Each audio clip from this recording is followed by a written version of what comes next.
Action Films present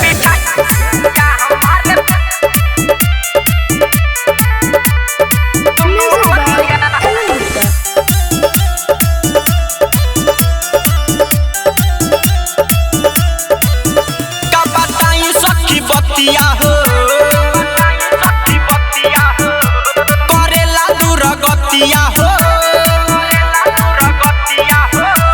बताई सखी बतिया करेला दूर गतिया हमके पजियावे चटी जाला ढोरिया ए सखी बिछा के बोरिया हमारे दुनु ओरिया बिछा के बोरिया हमारे दुनु ओरिया बिछा के बोरिया हमारे दुनु ओरिया बिछा के बोरिया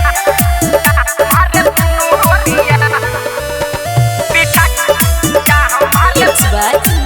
संजीव दुनु ओरिया आधी आधी रतिया के आवे जब घरे हमारा जोबानामा से लागेला लड़े आधी आधी रतिया के आवे जब घरे हमारा जोबानामा से लागेला लड़े कके बोला जोरी दूर देला चूरिया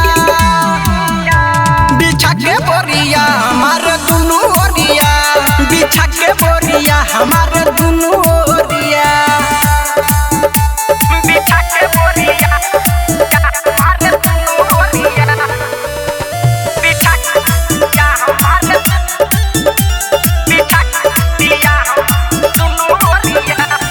पार कस पियावा से रही परेशान हो लागता कि कहियो निकल जाई जान हो पार कस पियावा से रही परेशान हो लागता कि कहियो निकल जाई जान हो राइटर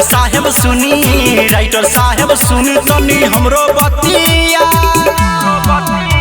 बिछा के बोरिया हमारे दुनु ओरिया बिछा के बोरिया हमारे दुनु ओरिया रिया रिकॉर्डिंग स्टूडियो नरकटियागंज।